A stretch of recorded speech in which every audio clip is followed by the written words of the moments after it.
Dear students, आज हमने बात करनी है tools of recombinant DNA technology के बारे में। देखो, रिकम्बिनेंट डीएनए टेक्नोलॉजी के अंदर जो है वो वेरियस टूल्स, 3 डिफरेंट टाइप्स के टूल्स जो हैं वो हम यूज़ करते हैं।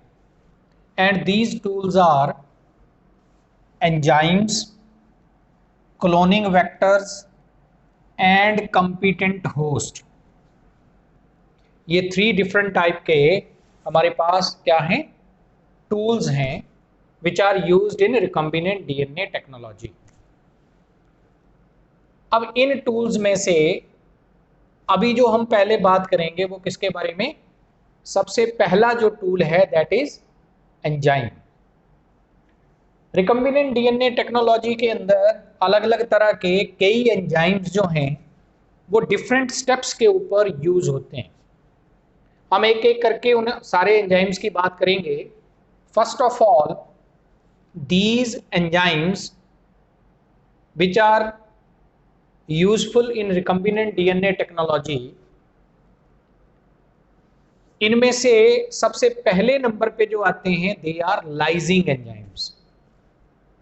Lysing enzymes are those which digest the membrane or wall of the cells to ensure the availability of particular DNA fragment, जिसको कि हमने क्या करना है, यूज करना है इन रिकम्बिनेंट डीएनए टेक्नोलॉजी। तो लाइजिंग एंजाइम्स होते हैं एक किस्म से सेल्स को ओपन करने के लिए एंजाइम्स। देखो, रिकम्बिनेंट डीएनए टेक्नोलॉजी में लास्ट लेक्चर के अंदर जो हमने उसकी एक आउटलाइन पढ़ी थी, तो उसमें बात क्या आई थी कि रिकम्बिनेंट डीएनए टेक्नोलॉजी में क्या करते हैं, हम एक डिजायरेबल फ्रेगमेंट ऑफ डीएनए और एक डिजायरेबल जीन को हम अटैच करवाते हैं with the help of A vector DNA, जिसको हम जब दोनों को जोड़ देते हैं तो वो जो हमारे पास एक कंबाइंड स्ट्रक्चर बनता है उसको हमने नाम क्या दिया, रिकॉम्बिनेंट डीएनए। उस रिकॉम्बिनेंट डीएनए को, जिसमें कि वेक्टर का डीएनए होगा प्लस साथ में फॉरेन जीन या डिजायरेबल जीन, जिसको हमने डीएनए लाइगेज एंजाइम की हेल्प से अटैच करवाया। तो ये जो फॉरेन जीन हमने लिया, डिजायरेबल जीन जो हमने लिया, वो डिजायरेबल जीन हम किसी ना किसी सेल में से लेंगे, चाहे किसी प्लांट सेल में से, किसी एनिमल सेल में से, या किसी बैक्टीरियल सेल में से, किसी फंगल सेल में से। तो किसी ना किसी सेल में से हम वो डिजायरेबल जीन, जिसकी हमने क्या करवानी है, जिसको हमने किसी सूटेबल होस्ट के अंदर एंटर करवाना चाहते हैं, ऐसा जीन या ऐसी सेगमेंट डीएनए की हम कहीं ना कहीं से किसी ना किसी सेल में से लेंगे।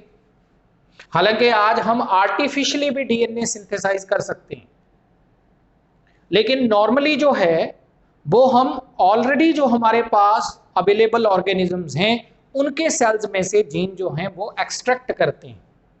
तो जब किसी सेल में से जीन हम लेंगे तो पहले सेल को क्या करेंगे, ओपन करेंगे, और सेल को ओपन करने के लिए उसकी जो बाहर की मेम्ब्रेन्स होंगी या सेल वॉल होगी उसको डाइजेस्ट करना पड़ेगा। तो ये जो एंजाइम्स होते हैं, lysing enzymes are those enzymes which are involved in digesting the cell wall और cell membranes to get the desirable DNA और डीएनए सेगमेंट, डीएनए फ्रेगमेंट और डिजायरेबल जीन। तो किसी सेल में से डिजायरेबल जीन ऑब्टेन करने के लिए हमें सेल को ओपन अप करना पड़ता है, और उसके लिए जो एंजाइम हम इस्तेमाल करते हैं they are called as lysing enzymes. For example, अगर हमारे पास कोई बैक्टीरियल सेल है, जैसे ई कोलाई का सेल है या रहिजोबियम बैक्टीरिया है, उनमें से हमने निफ जीन यानी नाइट्रोजन फिक्सेटिंग जीन मान लो निकालने हैं, तो हम पहले उसकी वाल को क्या करेंगे, डाइजेस्ट, ताकि हम डीएनए एक्सट्रैक्ट कर सकें। तो in case of bacterial cell हम लाइसोजाइम नाम के एंजाइम का इस्तेमाल करते हैं, यानी वहां लाइजिंग एंजाइम कौन सा है? लाइसोजाइम। अगर प्लांट सेल की बात करते हैं तो प्लांट्स की सेल वॉल सेलुलोज की बनी होती है, तो वहां सेलुलेज एंजाइम का इस्तेमाल करते हैं for digesting the cell wall of plant cells. Fungi के सेल्स हैं तो हम काइटिनेज, क्योंकि फंजाई की जो सेल वॉल होती है वो मेनली काइटिन की बनी होती है, तो हम काइटिनेज एंजाइम यूज करते हैं to digest the fungal cell wall. तो ये जो एंजाइम्स होते हैं जो ओपनिंग ऑफ सेल के लिए रिस्पॉन्सिबल हैं, they are termed as lysing enzyme. तो एक तो हमें ये एंजाइम चाहिए रिकम्बिनेंट डीएनए टेक्नोलॉजी में। सेकेंड टाइप के एंजाइम्स होते हैं cleaving enzymes. Cleaving enzymes are those which are required to cut the DNA at particular site। एक खास जगह से डीएनए को कट करने के लिए, जैसे मैं एग्जांपल देके अगर समझाऊं, फॉर एग्जांपल ये मान लो हमारे पास कोई सेल था, उसमें ये सेल वॉल है और ये प्लाज्मा मेम्ब्रेन है। अब यहां पे ये मान लो बैक्टीरियल सेल है और उसके अंदर ये सर्कुलर डीएनए का मॉलिक्यूल पड़ा हुआ है। अब इस डीएनए में से हमें इतनी का फ्रेगमेंट चाहिए, यानी इतना का हिस्सा चाहिए जिसको हम किसी सुटेबल होस्ट में इंसर्ट करना चाहते हैं। तो हमें पूरा डीएनए नहीं चाहिए, तो हमने लाइजिंग एंजाइम के हेल्प से इसकी वॉल को डिसॉल्व किया, इसका डीएनए निकाल लिया। अब इसके डीएनए में से पर्टिकुलर पोर्शन हमें चाहिए, तो उसके लिए हम क्या करेंगे? अब काटने के लिए, डीएनए को काटने के लिए भी हम कोई सीजर का इस्तेमाल नहीं करेंगे, हम यूज करेंगे certain enzymes, and those enzymes which are responsible for cutting the DNA, उन्हें हम क्या बोलते हैं? Cleaving enzymes. ऐसे एंजाइम जो डीएनए को काट। These cleaving enzymes are further of three types. Number 1 exonucleases, number 2 endonucleases, and number 3 restriction endonucleases।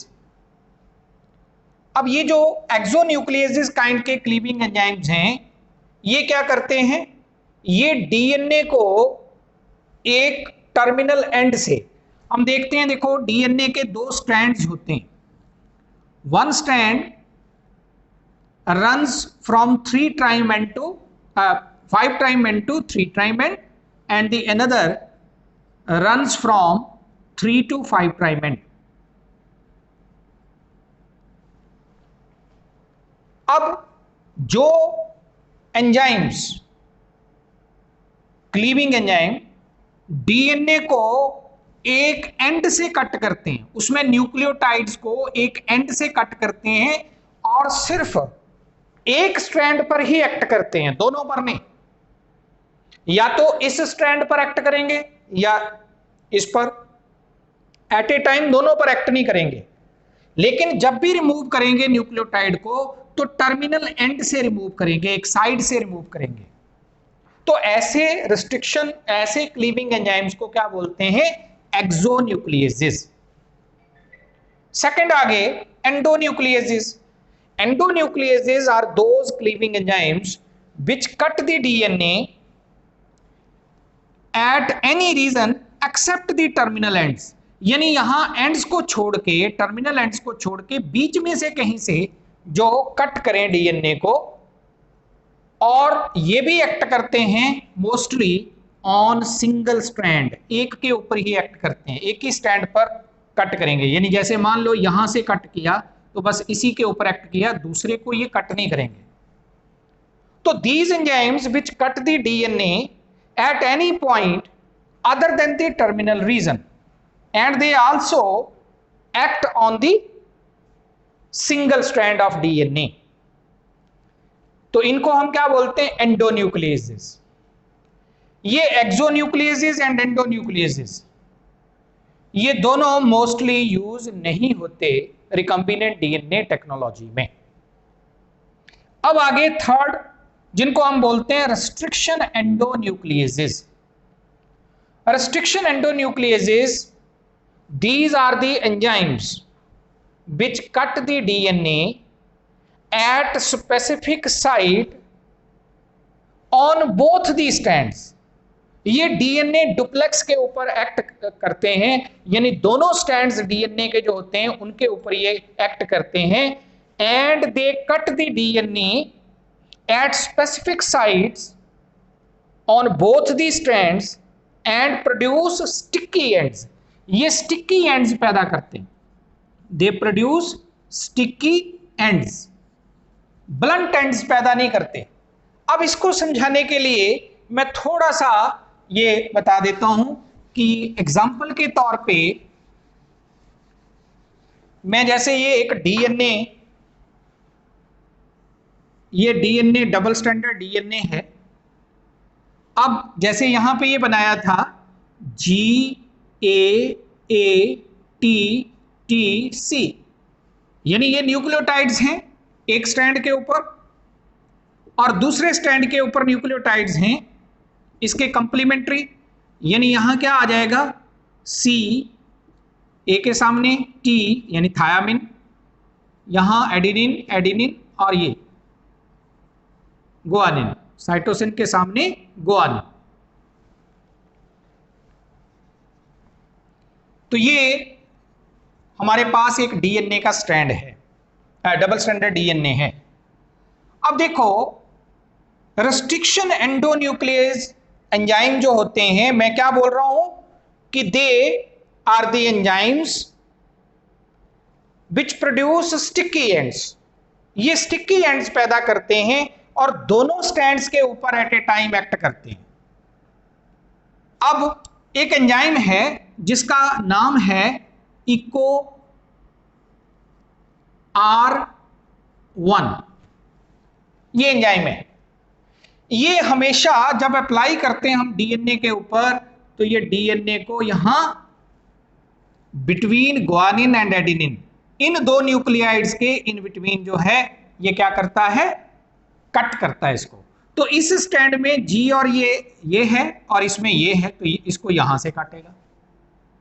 कहने का मतलब एक कटिंग होती है कि आप ये दो स्ट्रैंड है एक ही जगह से काट दिए तो ये दोनों स्ट्रैंड्स बराबर के आगे, बराबर के आगे।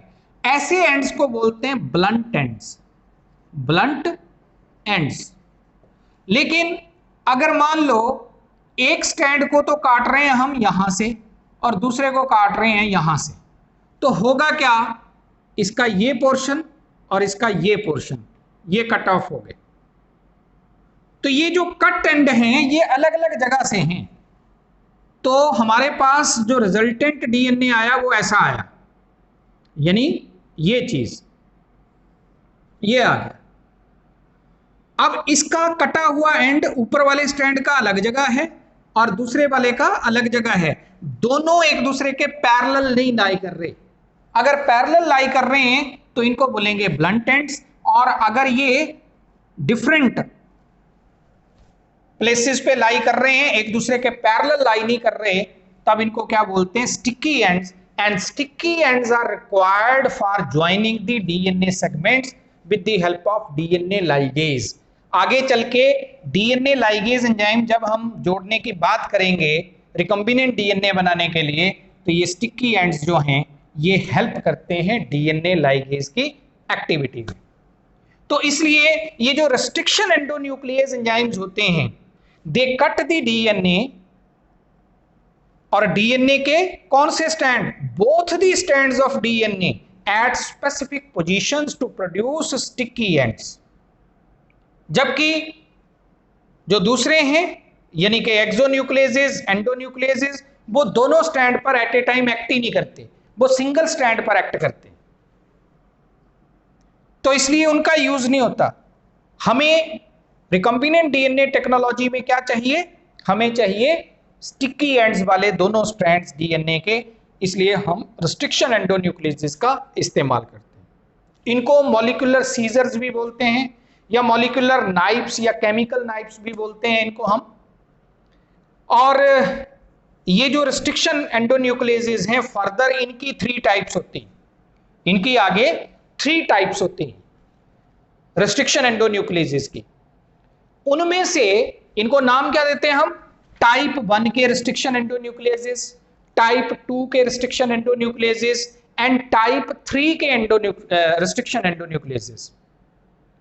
इनमें से जो टाइप 1 और टाइप 3 वाले हैं, they are not preferred in restriction endonuclease in recombinant DNA technology, और they are not used in recombinant DNA technology because type 1 वाले भी और टाइप 3 वाले भी, उनमें एटीपी की रिक्वायरमेंट रहती है, उनमें एटीपी चाहिए, एनर्जी चाहिए उनकी वर्किंग के लिए।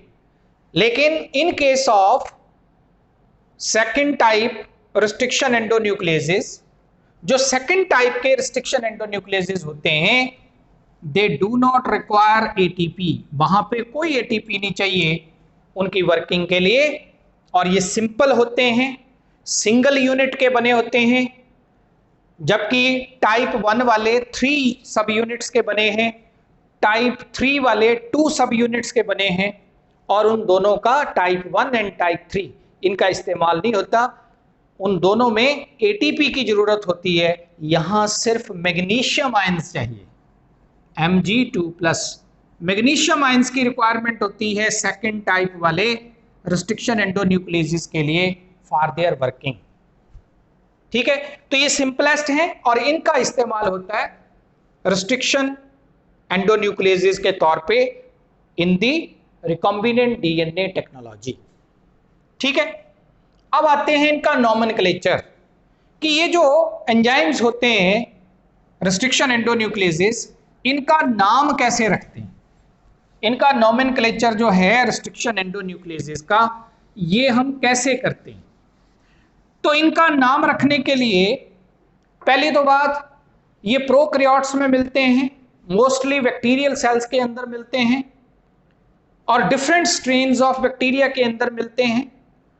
तो रिस्ट्रिक्शन एंडोन्यूक्लियेजेस का जो नॉमेनक्लेचर का मेथड है, उसमें हम सबसे पहला जो लेटर लेते हैं वो लेते हैं generic name of bacterial strain का, यानी जिस बैक्टीरिया से वो एंजाइम ऑब्टेन हो रहा है उसके जेनेरिक नेम का पहला लेटर हम कैपिटल में लिखेंगे। जैसे एक बैक्टीरियम का नाम है इशर्चिया कोलाई, इशर्चिया ये जेनेरिक नेम आ गया और ये आ गया कोलाई। ठीक है, फिर इसके बाद इसका स्ट्रेन आता है RY13, RY13, ये इसका स्ट्रेन है। ठीक है, यानी टाइप है। अब जब हम इसका इससे एक एंजाइम मिल रहा है, जिस एंजाइम का हम नाम क्या लिखते हैं, इकोआर1। अब देखें, इसमें पहला जो लेटर है नाम का वो है कैपिटल E।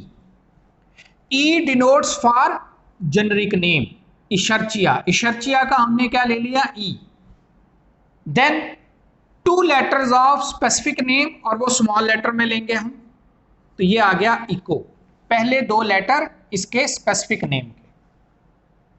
फिर उसके बाद हम इसका क्या लिखेंगे, नेक्स्ट आ जाएगा इसका स्ट्रेन जो है, ये सारा इसका स्ट्रेन है, तो स्ट्रेन का पहला लेटर कैपिटल में लिखेंगे, तो ये आ गया R, तो ये बन गया इको R।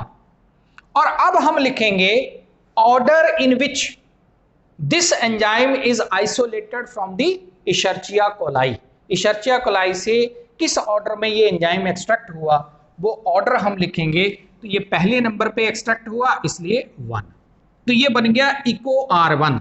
इसका मतलब किसी का भी नाम रखते टाइम हम पहला लेटर लेंगे जेनेरिक नेम का, वो कैपिटल में होगा, अगले 2 लेटर हम लेंगे स्पेसिफिक नेम के, वो स्मॉल लेटर में होंगे, फिर स्ट्रेन का पहला लेटर होगा, स्ट्रेन के नाम का पहला लेटर कैपिटल में लेंगे, और फिर जिस नंबर पे वो आइसोलेट हुआ एंजाइम वो नंबर हम रोमन में लिखेंगे। तो इस तरीके से हम नेमिंग करते हैं इन एंजाइम्स की, यानी रिस्ट्रिक्शन एंडोन्यूक्लियेसेस की। पहला रिस्ट्रिक्शन एंडोन्यूक्लियेज जो था वो डिस्कवर किया था सबसे पहले ये आर्बर और स्मिथ ने, नेथन ने, इन लोगों ने जो था सबसे पहले ये डिस्कवर किया था। आर्बर, स्मिथ एंड नेथन, इन लोगों ने सबसे पहले ये डिस्कवर किए थे, यानी रिस्ट्रिक्शन एंडोन्यूक्लियेसेस। नेक्स्ट है, इसके बाद अगली बात आती है, ये हम क्लीविंग एंजाइम्स की बात कर रहे थे, अब इसके बाद आता है कि ये क्लीविंग एंजाइम जो हैं ये फंक्शन कैसे करते हैं। तो whenever we apply the cleaving enzyme on the DNA, किसी डीएनए के ऊपर हम क्लीविंग एंजाइम्स को अप्लाई करते हैं, then they inspect the whole length of the DNA, ये डीएनए की पूरी लेंथ को इंस्पेक्ट करते हैं, and they cut the DNA at particular site where palindromic sequence of nucleotides is present, जहां पे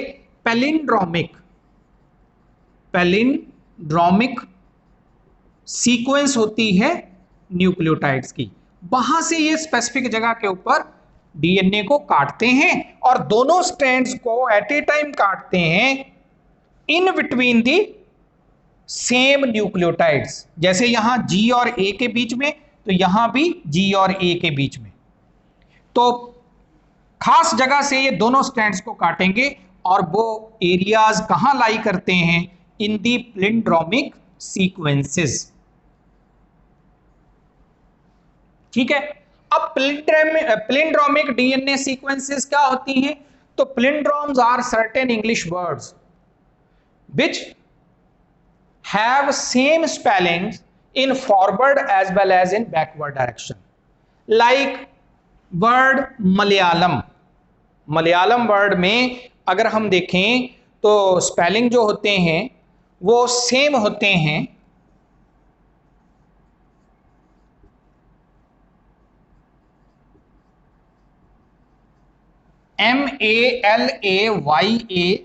MALAYALAM।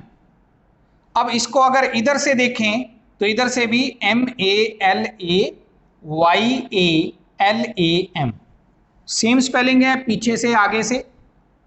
इसी तरह से वर्ड है नितिन, NITIN।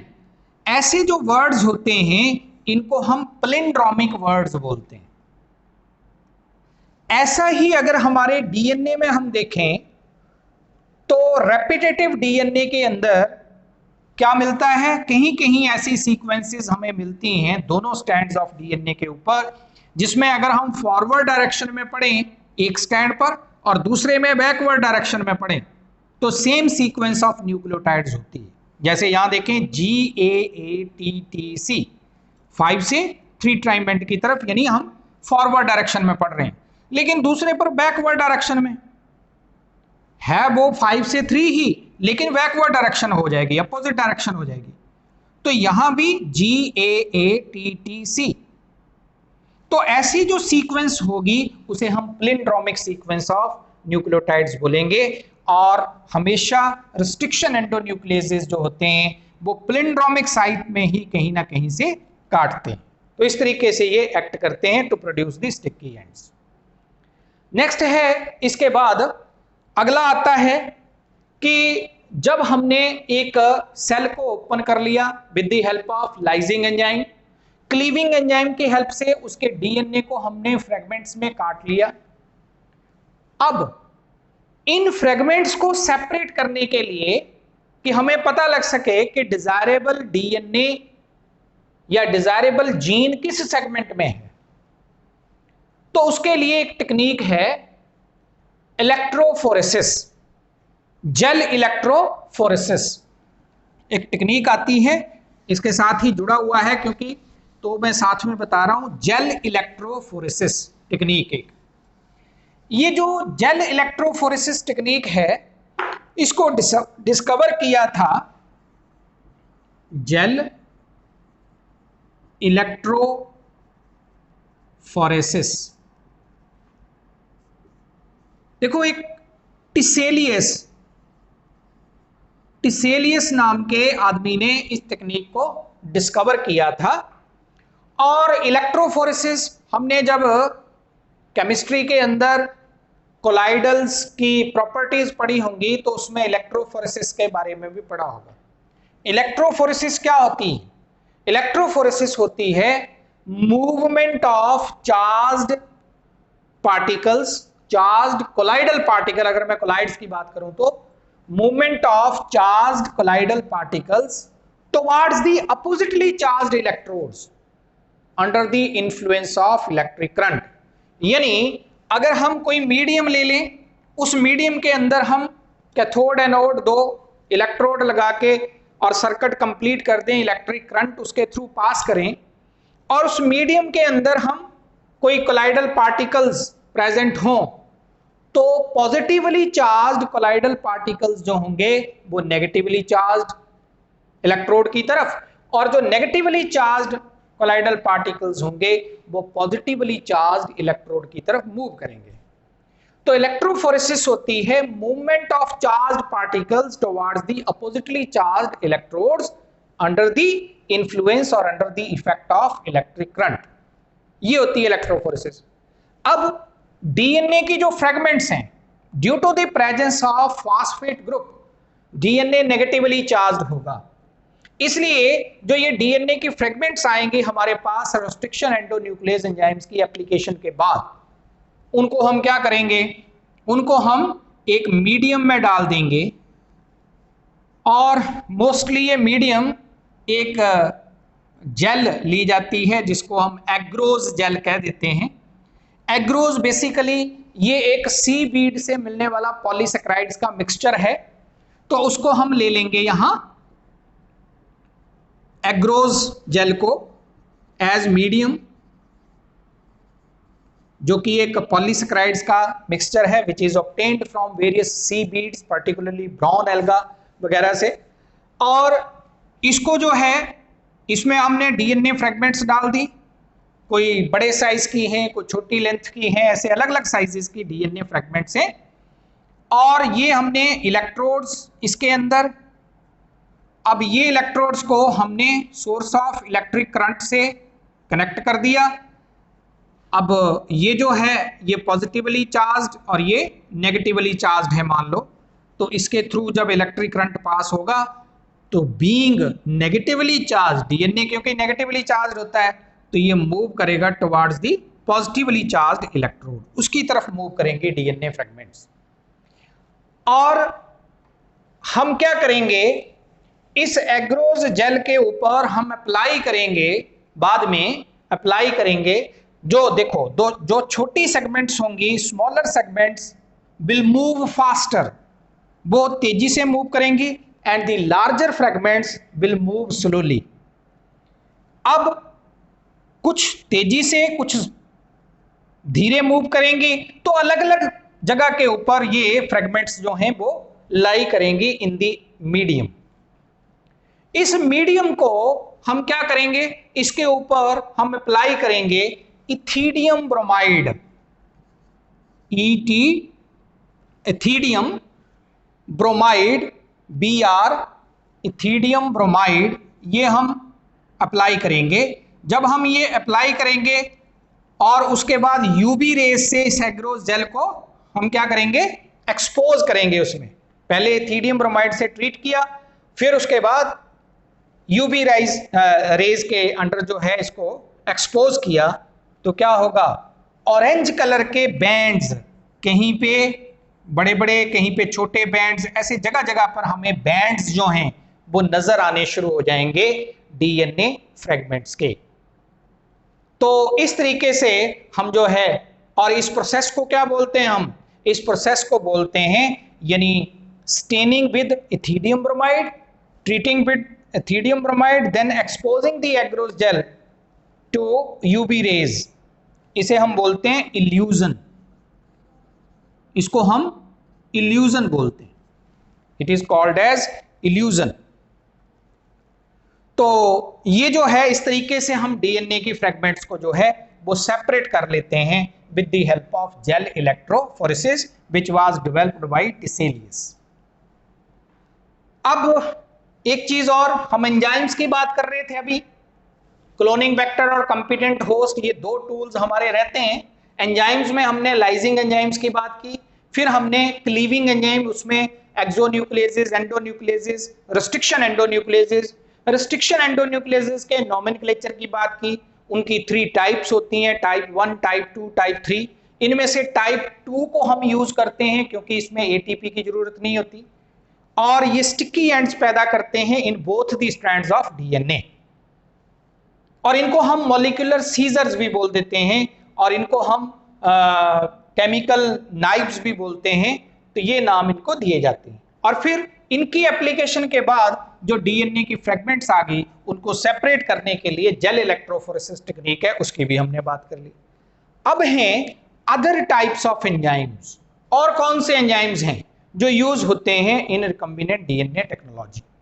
तो एक एंजाइम बीच में नाम आया था, और वो नाम था डीएनए लाइगेज। डीएनए लाइगेज, हमने लाइजिंग एंजाइम, क्लीविंग एंजाइम, ये 2 टाइप्स पढ़ी।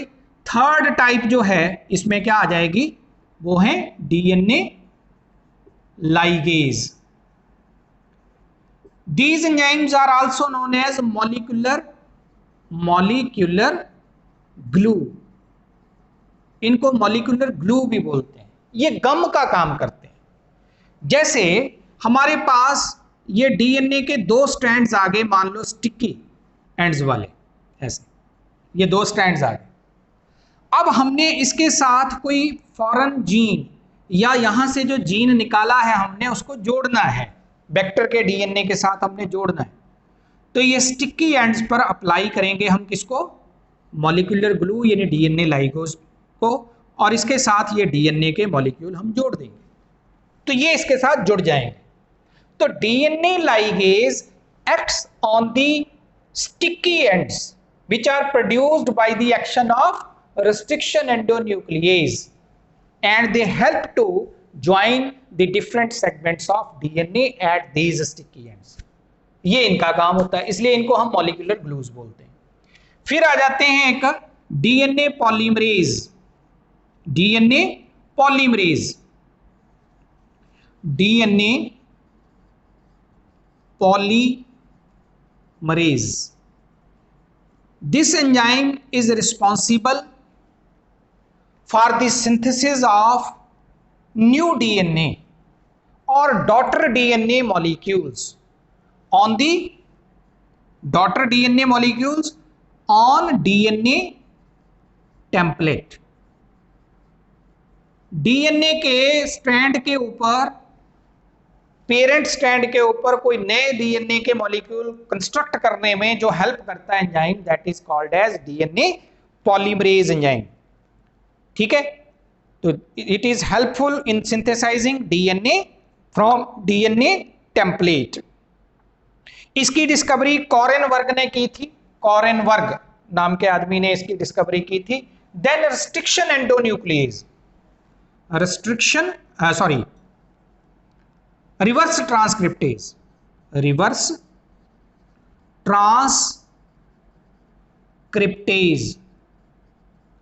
ये जो रिवर्स ट्रांसक्रिप्टेज है, this enzyme is required for the synthesis of DNA from messenger RNA.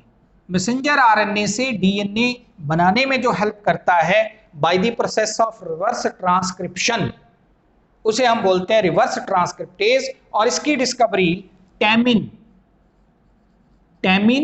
And Baltimore in 2 scientist ने की थी, टैमिन एंड वाल्टीमोर। तो ये रिवर्स ट्रांसक्रिप्टेज एंजाइम की भी हम एग्जांपल दे सकते हैं। फिर एल्केलाइन फास्फेटेज, एक एंजाइम आता है